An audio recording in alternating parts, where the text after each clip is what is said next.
Welcome back to another episode of The Dark of the Logic, Easter edition. And today we are bombarded by our sundowning president, or at least we call him a president, but he's just a dictator. And first off, let's get started with this. It's Sunday. It's Easter Sunday. Now, this guy is supposed to be this big Christian who loves the Bible, all of them, and his favorite Bible passage, all of them. It's private. I really don't want to share it. Man. But we know that it meant nothing to him. I mean, he should just say that, but of course he won't, because he knows that that's what his base wants to hear, even though they're not. They show up to church. So think about it like this. So I went to church today, right? And as we are leaving, so, hey, I'm black. My parents are black. The congregate of my mom's church, we're black, right? And we are talking, we hear about these kinds of things and we are concerned. But as we are leaving, we're going back home, we pass by this white church. And you see all tons of them out there. Yay, you're having fun. It's Easter Sunday. While their dictator-in-chief, the guy that they voted for, is out here saying that, they should open the streets for them. Open the fucking streets, or else we're gonna bomb them. And then here is the part that I really wanted to talk about that I think is the most important out of that. It's not even about the idea of him saying, oh, I'm going to blow everything up, yeah. Because we already know he's about war crimes. That's it. But as a part of that, he made the comment, praise be to Allah, in the midst of saying, we're going to bomb all of you, we're going to basically wipe you out. Praise be to Allah. I think that part right there was probably the most despicable part of it. And what's worse is that his base, they don't care. They're going to just say, yeah, oh, bomb them, yeah. Hey, let's go out for an Easter egg hunt. Yeah, bomb them. While we eat Easter dinner. Yeah, that's what this is all about. At some point, you have to understand that the gig is up. We know who you are. We know what you are. See, the MAGA swallowers, y'all are really never, ever going to admit that you're wrong. You're horrible people. But that's okay, because I want you to do more of this. I want you to be as inhumane, as grotesque, and as vile as you are, so we can understand how to separate the group. Now, if you know me, you know that I have come up with the word napkin, which refers to any white person that is bad. Any white person, which, I'm sorry to say this, not sorry, that is all of MAGA. MAGA are nothing but a bunch of napkins. They're there, they're useless, they're dirty, you throw them away, whatever. They are in everything. It's like they're a hostile takeover. I don't know how many of you have napkins in your car door, in your homes, bathrooms, but napkins are everywhere. They're an invasive kind of species of napkin, just like bad white people. Now, I know now, a lot of people are like, oh my God, don't. But we have to, because you won't do it. You won't take the time to admit that there are bad people and that we have to get them out. We have to separate them from the bunch, because that is what deters and deteriorates a society. It collapses society. Think that I'm wrong? Look at what's going on. Short-term pain for long-term gain? Really? While you have Trump some time ago saying that, the prices are shot up. We're making a lot of money. Prices are sky high for you at the pump, but we're making money. So when does the long-term gain come in for the people? Just wondering. But let's keep going. So, I really find it interesting that he is so openly brazen and so willing to talk about potential and current war crimes that he has done. As if, that's a good thing that I do. I like doing war crimes. I like doing war crimes because I he has no reason. And to think that right now, you probably got kegged breath with his family out having Easter dinner and talking about, we're trying to bomb Iran. Yeah, we're trying to do all this. We're trying to do all that. When we know that this is a time where, apparently from the Christian Bible, God was resurrected, or Jesus was resurrected. You're looking at someone who died for the sins of all of us and to be erected, and we're supposed to be, honoring and praising this. But all the while, you've got this guy, this thing, this fat, orange, nasty blob of a man who is actively doing everything opposite of what the Bible teaches. But I've always made that distinction that Magus followers only follow God, not Jesus. It was God who directed armies to go wipe out entire villages, entire bloodlines, all that kind of stuff.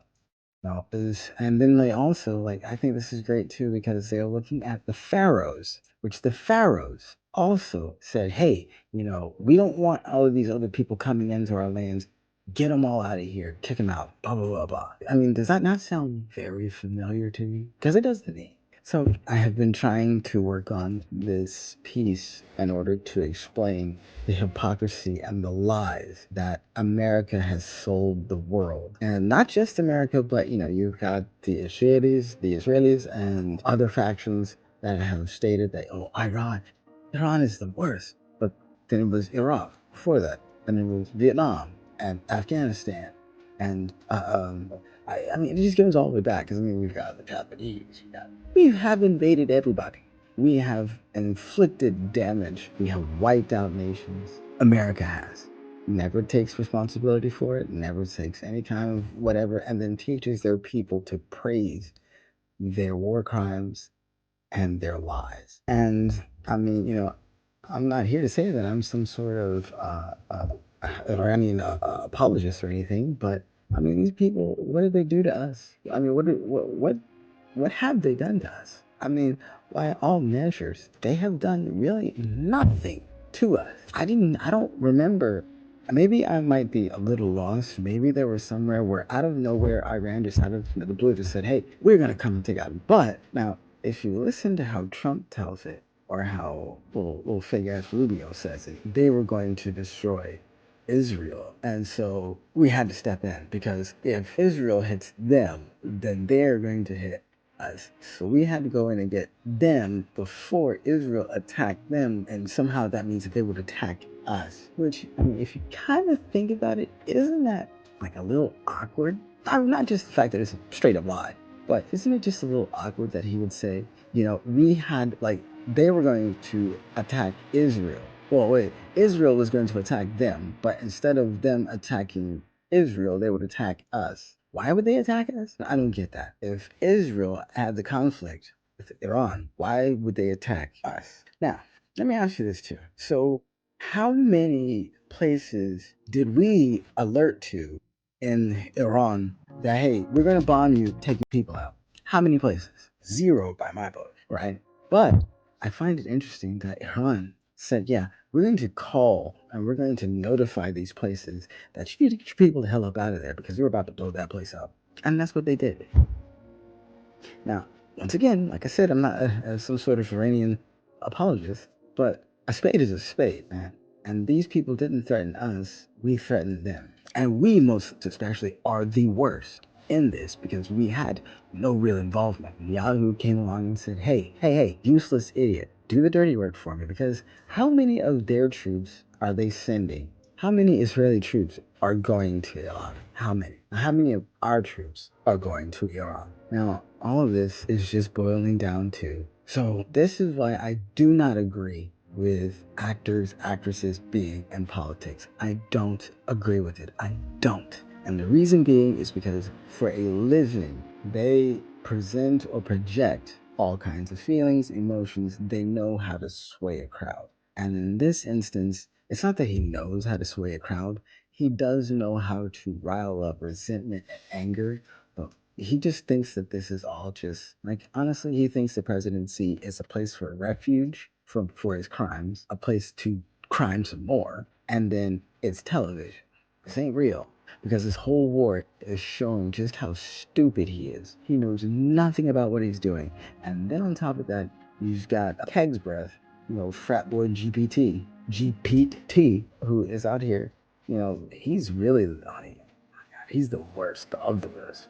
I mean, there's Trump, and he's right underneath. I mean, where the hell's Stephen Miller at? We haven't been hearing him, his foul, evil looking self, his goblin-esque looking self, and his weird, just as equally bad wife. But I mean, even Frankenstein's monster had a wife. So, and hell, even vampires, Dracula, he had a wife. So, I mean, I guess there is someone for everyone. She's, yeah. Anyways, I don't know. I don't think any of these guys have above a fourth grade level education because, I mean, civics, fifth grade civics would be able to help you understand how this nation works. And they are acting like they don't even, they probably didn't. They probably don't remember anything about it, but yet they are running the country. And you realize he keeps putting, and see, this is why you've got people like Jesse Waters, that little scumbag, which I don't know if this will ever get out to these people, but Jesse Waters, you are a complete scumbag, and I wish your mother would have aborted you. I'm pretty sure she's feeling that right now. I'm pretty sure your mom's like, God damn it, I should not have. Why didn't you wear a condom? Anyways, look, if you ever really needed some sort of contraception commercial, just show the Trump administration and realize that that could be your kid, right? And that should be good enough to either want to support abortions or support prophylactics because we don't need any more of these types of breeding at all.